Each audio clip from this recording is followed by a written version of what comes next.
There we So are. welcome everyone. Great. There we are. All right. So Adriana, do you want to start us off since you're listed Sure. first?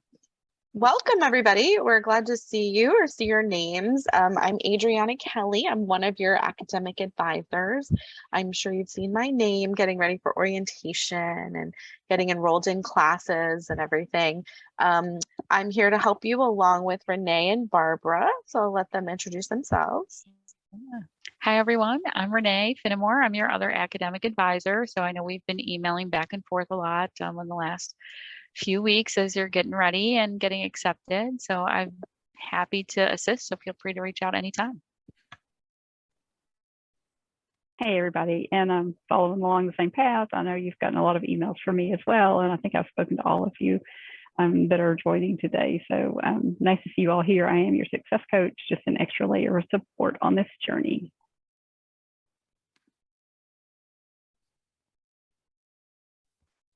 So just to give you an idea, this session today, we're really gonna just talk about what you can expect in your first classes, dealing with finances and paying your fee invoice, and then touch a little bit about field placement so that you know what to expect with that going forward. I can do this one. Do you want me to? Sure. Yeah, that'd be great. Go ahead. Yeah, so what you've probably noticed is that your very first class is intense in terms of the reading volume, needing to take a quiz weekly. We want to let you know right off the bat that the rest of your classes will not follow that same format. Now you can take a big breath because I know that that is a stressful encounter when you first come into the program and you think, oh no, what did I get myself into? This is just this course used to be 2 courses. So when they were combined, they kept basically all of the reading and everything. And so it is a lot of content to cover in 7 weeks, and it can definitely feel overwhelming. In the subsequent courses that you'll take, I just want to let you know that there will be more interaction with your instructor, with your cohort mates. You'll have possibly live lectures occasionally, depending on the course that you're in.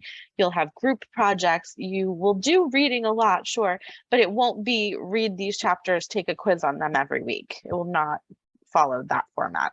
And you'll have a lot more fun, I think, and you'll enjoy it a lot more. That's what we've come to learn from the students after they get out of this first class. Even just going into the second class of the term, it's wildly different in the best way. So keep chugging through, and if you need any assistance, please let us know. And also, this is a good time for you guys to get to know each other in your group, in your cohort. Reach out to your cohort mates. You're all kind of in the same boat, and there are others struggling if you're like, I don't think this is for me. There are other people feeling that same way. For course registration, you let us register you this time around, but in the future, you will enroll yourself in classes, and we will send you a very detailed email letting you know exactly what sections to register in for your next classes. And if you've never registered with UCF before, we'll give you a guide so you know exactly what to do for that. The next semester registration, I'll probably send that out mid to late October for spring registration. So if you don't see anything now, don't be concerned, but be sure that you're checking your Knights email frequently, because that's where we'll communicate to you what we are going to be taking next. If you have any question about what classes are upcoming, you can always look at your plan of study that you completed during orientation. And I'm going to skip here because I led right into it. You might see on My UCF, you have a to-do list item that says plan of study, graduate plan of study. You already did that. During your orientation, you signed and submitted a form that was your plan of study. So you can look at that and see the classes that you'll take for all 3 years in the program. That to-do list item will remain on the to-do list for a little while. We've gotten everybody's, we're submitting them where they need to be submitted, but it's taking some time for them to be removed from your to-do list. So you can safely disregard that item, but be sure to check that to-do list, because if you receive financial aid or if you have other things going on, you're going to see items in the to-do list that you might need to complete. So just be sure to keep an eye on that. And if you see something there that you don't really understand, when you click on it, it'll give you more information about what department to contact if you have any questions about how to fulfill that requirement. And then lastly, you're going to have a non-credit, or it's a non-credit web course added to your dashboard that looks a lot like orientation and the other classes. And it's the pressure to plagiarize module. And it's going to give you a lot of examples of what it means to plagiarize, things you might not have thought of, self-plagiarism, that kind of thing. You need to complete this module by the deadline that's stated in there, or a hold will be placed on your account and you won't be able to register for the next semester. So be sure to pay attention to that as soon as you see it. You'll get lots of email notifications saying, complete this, complete this. So be sure to do it. Is there anything else to add to that, Renee? No, I don't think so. I think you covered all of that. All right. Any questions? If you do, feel free to type in the chat or unmute yourself, and we'll also have time at the end for questions. All right, so let's talk a little bit about finances. So if you're planning to use federal financial aid student loans to pay for your education, you'll want to submit the 2022-2023 FAFSA. And then once you do that, you want to monitor that to-do list in MyUCF, because if there's any additional documentation that they need in order to process that application, that's where they're going to tell you. If you've already done that, you should have an award in your MyUCF, and you'll find that by going to the Student Center and then going to financial aid and view and accept awards.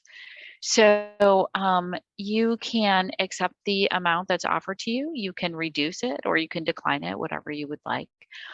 Just know that each semester you're going to be offered financial aid. So right now you should see award offers for fall and spring. Summer is always offered separately. So you're going to register for summer classes in March, end of March or so. And then around the end of April, you'll get a separate financial aid offer for summer. So just know that like whatever you're offered for fall or spring is intended to cover whatever expenses you incur during those semesters. So, and we see students do lots of different things with that. You don't have to accept fall and spring at the same time. So you can just accept the fall award for now and just leave the spring until you know what you think you need. And also you can change your mind. So up until a certain point in the semester, you can kind of hold off on accepting. You can, accept a smaller amount. And then if your situation changes and you need to increase that, you can speak with someone at financial aid to increase your award amount. So the amount that you want to accept. Disbursement is triggered by your enrollment. So for fall and spring, you're required to be enrolled in at least 6 credits and to be active in at least 4.5. In the summer, it's a little bit different. You only have to be registered for 3 credits and you have to be active in 2. So what that means for you though, is that right now you're currently registered for 6 credits, but you won't be active in at least 4.5 credits until term 2 starts and you complete that financial aid activity assignment for term 2. So that means that your student loan won't disperse until around the end of October or so. So you'll notice that in the beginning, right before the beginning of the semester and even the first couple of weeks, you got reminders from student accounts that your fee invoice was due. This is like the university-wide deadline, but our program has a later financial payment deadline, and we always note that on the calendar that we provide to you. So your tuition fee invoice is actually not due until November 11th this fall. It's always due in term 2, and usually it's related to the fact that that second class isn't happening yet, and and you're able to disperse. So. And then lastly, be sure to reach out to me or Adriana before calling financial aid. So they have sort of like a main number, and I've had people tell me that they wait on hold for a very long time. But the other thing is that the structure of our program, the 2-term structure, where your disbursement is going to be delayed, that is unusual here at UCF. A very small percentage of students here have that type of plan of study.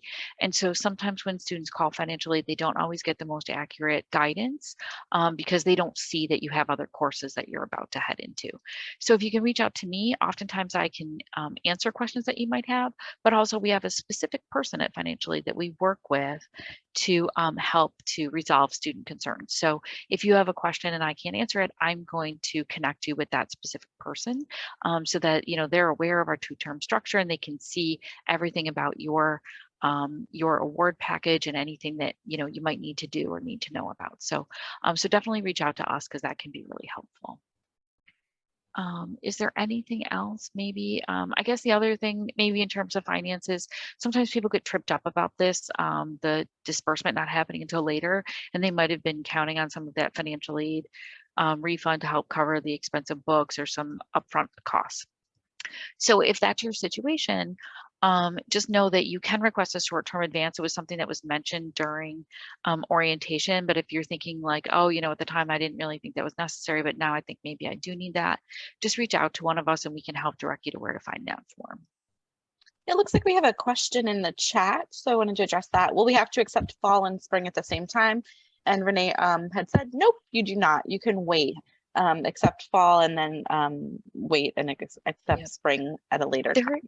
Yeah, there is a deadline within the semester of when you have to accept financial aid. So just be mindful of that, like once the semester starts, you should be making a decision about whether or not to accept. If you accept it and then change your mind, you can always return it and cancel it. You can also just like send it to the loan servicer to pay off the loan. But if you wait too long to accept it and you miss the deadline, then you wouldn't be eligible and you'll be responsible for the fee invoice. And we've had that happen to students in the past. So just be mindful of that by the time the semester starts, you should be accepting that. So sometimes students don't realize that, like they'll accept in the fall and then they forget that they didn't accept in the spring and then they run into issues. So. I don't actually know what the deadline to accept financial aid is for fall, but I'm going to say that it's probably sometime in October. It's typically like in terms of application, that application's got to come in enough time for them to process it. But the deadline to accept usually falls shortly after term 2 starts and you know, whether or not you can do that. So if you're needing to know like what's the absolute last day that you can accept, please email me and I will contact financial aid to get a clear deadline for you.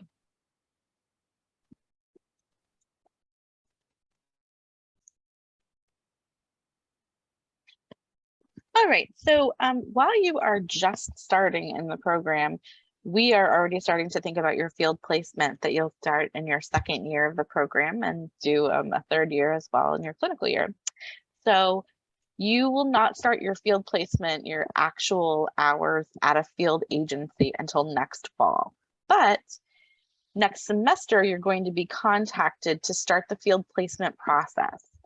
And this process consists of being added to another non-credit web course that looks very similar to orientation in your classes, where you will be required to complete a few modules and submit an application for your field placement.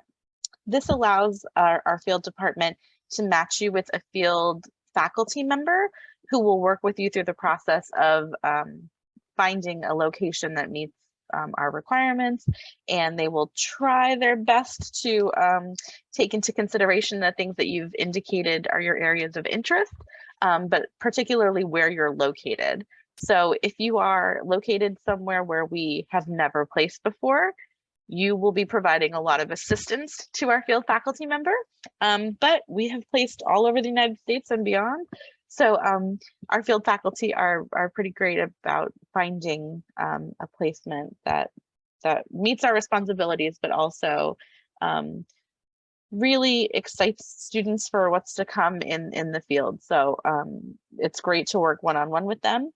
In your first year of placement, you will be required to complete 10 hours per week at an agency. You will not complete this 10 hours in one day. So keep that in mind when you're thinking about your scheduling for next year. If you need to get any ducks in a row, like if you need to get childcare, if you need to make sure that you have transportation available, if you need to manage your schedule at work, these are things to start thinking about, and even now. Those 10 hours will probably be across 2 days. And we only really offer our placements between 8 and 5 p.m. After hours, I think Renee called it a unicorn. It doesn't really exist. Anything after 5 or on the weekends, it doesn't exist. So be prepared to find a way to do your placement Monday through Friday, 8 to 5 p.m. But you will work with your field faculty member when you're assigned one to discuss if you have any problems. Like, I absolutely cannot do placement on Fridays. That's something that you'll talk to your field faculty about. So lots more information will be heading your way next semester about that, but it's just something to start considering. You can find more information on our advising portal, the differences between what placements you'll have in generalist year versus your final year, which is called your clinical year, what sort of placements you would be in depending on the year. So it's a good thing to go onto the advising portal and look around so you can get some idea of what field placement will be like for you next year. Yeah, and I think the only thing that I would add to that is, to just, so we have a session next semester, Adriana mentioned, that'll be similar to this. I would really encourage you to attend. And if you're not able to attend, that you do watch a recorded of it, because we really cover a lot of detail, much more detail about field placement during that time. The field faculty attend and answer lots of questions. And they really get into more details about like what to think about as you're getting ready for field placement, if you think you might be relocating, thinking about like, what's this going to look like in the future if I'm, after I graduate, things like that. So, definitely be thinking about getting involved in those steps along the way. So. It looks like there's a couple of questions in the chat. Where do we find that advising portal?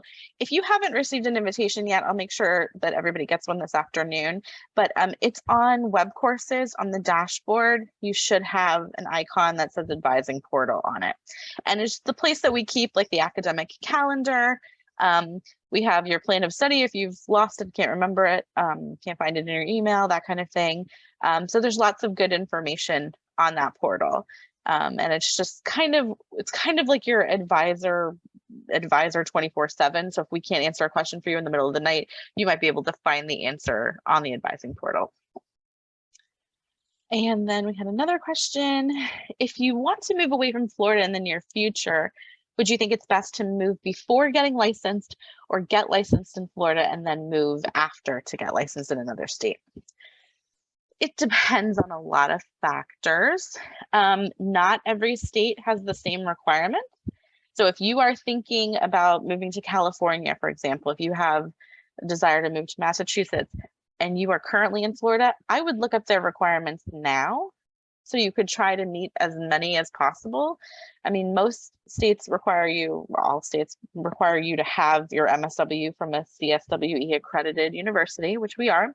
Our program is accredited.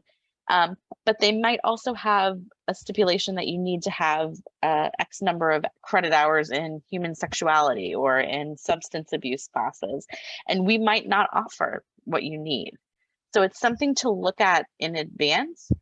There's not really, I wouldn't say it's better to get it before you move one way or the other, because I don't think, are there any states that offer reciprocity? Every state basically has their own rules and regulations, and it's going to differ from what we have in Florida, or it could be very similar. So it's hard to say that it would be better one way or the other. We have students who have gotten licensed here and moved away to another state, but there's another whole process to do that. Can I ask, like, I'm specifically looking for a place, I think it wants more hours than Florida, like, is requiring. So for example, if Florida is requiring, I forgot the amount of hours, 1,500 hours or something. And the other place is requiring 3,000. Would the 1,500 from Florida still count as hours towards that? Or would I have to go through 3,000? So that's going to depend on the state and whether or not you wait until you're fully licensed, or if you start hours and then move midway through. The other thing is that the 3,000 hours sometimes includes like administrative and other things, whereas Florida's 1,500 is specifically direct psychotherapy. So, so like it really is going to depend. We cover this a lot more thoroughly in Let's Get Real About Field, and then again in Get Ready to Graduate. I usually tell people, like, if you're going to move, it's better to start where you want to be licensed. But if you're not sure about that, then it's better to just be following the licensure requirements for both places, because some states, so it's going to depend on the state you go to. Some states will do a license by endorsement where they'll review what you did for your license in the state you're coming from, and then provide you with a license because they endorse like what you did. In some states, they make you take their version of the ASWB exam if they have their own particular version for their state. And they might make you do additional hours under supervision if you didn't do enough. So it's really just it's very specific to the person and the location. So it's something to be mindful of, but probably much more important as you get farther along in the program. Okay, thank you so much. You're welcome.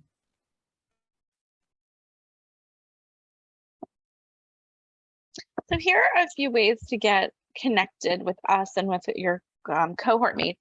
We've talked about a few of them, but we'll go through them here. Your Knights email is the only way that we are to communicate with you other than phone call. We can't just email your regular Gmail or your Yahoo. We have to keep it to your Knights email. So everything that you need to know about the program, about the university, anything like that, your registration, financial aid, everything's going to come to your Knights email. Please check it frequently. And by that, it would be great if you checked it every day. There are ways to have it on your phone, so you can check it while you're anywhere. But make it a habit to go in and check it very frequently. You have web courses where your classes are housed, and there are notifications from web courses that are sent to your Knights email. So sometimes students turn those notifications off or just decide not to check their emails entirely. And we have students who have missed registration deadlines, who missed their field placement interview updates. So we don't want that to happen to you. We want to make sure that you are checking that email so you have every bit of knowledge you can. And you're going to get a lot of information from the university directly that seems wrong. So for example, you were probably told that you had a September 2nd payment deadline when we've told you you have a November 11th payment. So if you see anything like that, you can always reach out to us and we'll clarify for you, but just make sure that you're checking it. Even if it seems a little wonky, we're happy to clarify. Your advisors, like Knights email, we can talk to you via phone, Zoom, anything like that. We can set up a conversation with you any way you like. And your faculty will have a specific way that they like being contacted. So be sure that when you log into your class on web courses, you're reviewing the syllabus. Some of them want to be contacted directly through web courses, and some will want you to email their UCF email. Although I think that's not as common. Most of them want you to contact them through web courses. And you can also contact your advisors through web courses. So we're happy to help you through there as well. Barbara will talk to you soon about being your success coach, and you can also reach out to them for assistance. That's a good way to get connected with the university department. Then we already mentioned the online advising portal. I'll make sure that everybody in your cohort has access to that if you don't already. So go in there and poke around and see what you can find. There's lots of good stuff that you may not have thought of, or you might just be learning about, like field. So that's a good place to check that out.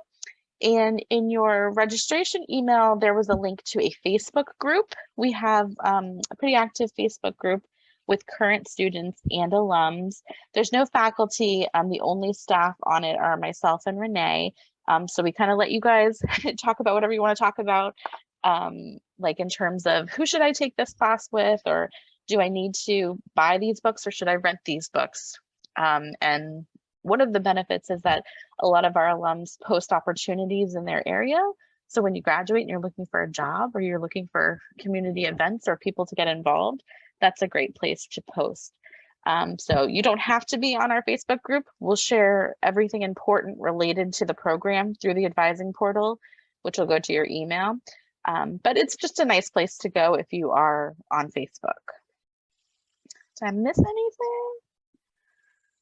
All right. Oh, let me check the chat real quick. Oh, Barbara provided a map if you click her link in the chat to find the licensing board for each state.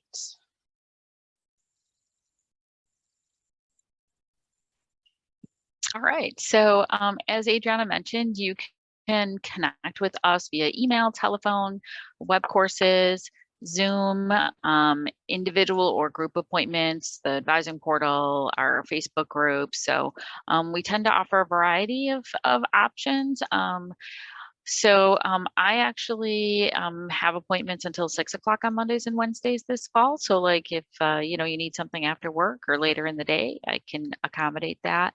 But even if it's a different day, if you have like a, you know, a situation and you need to connect, and you know, we can always talk about, you know, what works for you in terms of, especially for those of you that are out on the West Coast or farther beyond.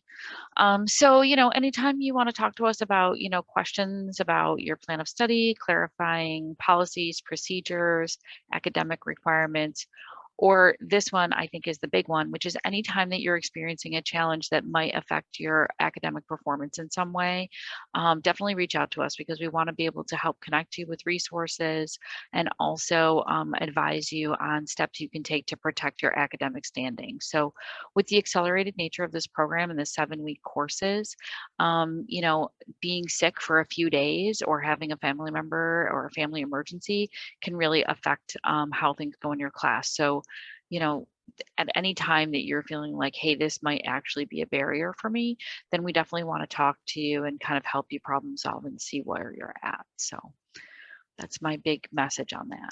Anything from you, Adriana? Nope, I don't think so.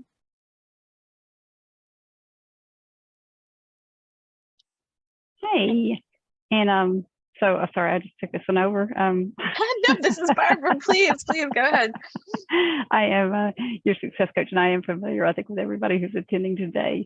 But if we just read through the slides specifically, it's, you know, that I am specifically trained as a motivational partner who will be with you on your academic journey from enrollment through graduation. You are always invited to schedule an appointment with me.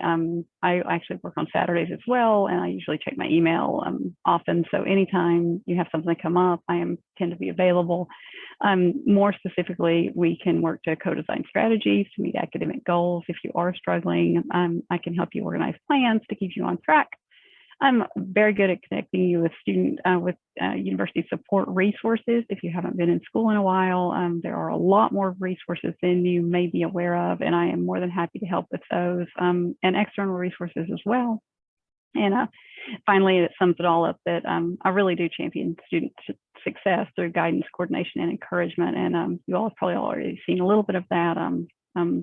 I enjoy the cheerleading side of my position here. So anytime you all need a little bit of encouragement or support, you are welcome to contact me. Thank you. All right, I'm going to stop sharing my screen now. If there was anything in that PowerPoint that you want to see again, we'll be sure to send the recording of this session out to your cohort so that you'll have the opportunity to review it if there's anything you want to see again. That is it for our portion. Oh, sorry, go. One thing. Yeah. Just one thing that I wanted to add. When we send out that link, we're also going to be reminding you, we really encourage you to set up a one-on-one with Barbara, your success coach, just to help you sort of lay out the groundwork. You know, Barbara is a miracle worker, I tell you. She really can help you identify strategies that will work. Because I think the big thing about going to grad school for a lot of our students is that they're coming back to school after a period of time and, you know, from when they finished their bachelor's degree, and they have a different lifestyle. They have different responsibilities that they did before. And maybe the tools and the strategies that you used in the past are not as effective now. So Barbara can really help you sort of nail down what it is that you want to work on and help you make a plan for that, and then also help you figure out how to stay on track with that. So, and she's really good at being able to identify where you might run into trouble or what might become a barrier for you that maybe you're not thinking about just yet. So I really encourage you to set up a one-on-one meeting with her. It'll give you a chance to get to know her and have that personal touch from the university, and really can make a big impact on your performance overall. That was my plug for the Success Coach. Thank you. Thanks. Somebody asked in the chat for the Facebook link, so I went ahead and put it in there. And I just wanted to indicate that if you have a different name on Facebook than you do when you were admitted to UCF, just indicate that in the questions that it asks you, because sometimes I'll get like Sunny Flowers will be the name of the person, and I have no idea who that is, even though that's a lovely name. It's not the name on your UCF account. So that'll help me be able to accept you, since we do keep it just to current students and alums. Right. People always get confused because my Facebook name is Renee Ann. So Yes. they're just like, who's this Renee person telling me stuff? Yeah. No, it's really me. I know what I'm talking about. Yeah.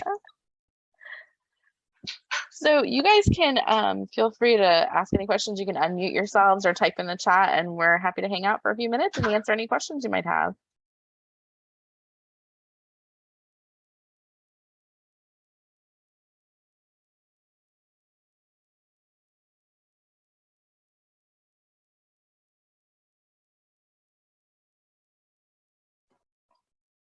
You're very welcome. And of course, if you don't have any questions now, you think of them as soon as we close the meeting, feel free to email us or give us a call, and we're happy to answer anything you got.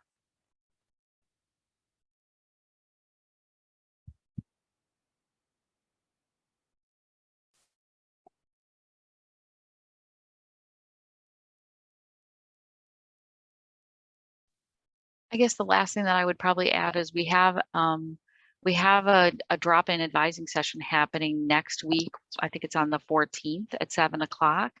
It's similar to this. There's no formal presentation really, but it's a good opportunity to meet other people in the program. So they might not necessarily be in your cohort, but might be further along, to hear like their perspective questions that you might have about like what's it like to juggle field placement and the courses, things like that. Really a great opportunity to talk to people that have already been through it. So if you're free next week, definitely drop in on that.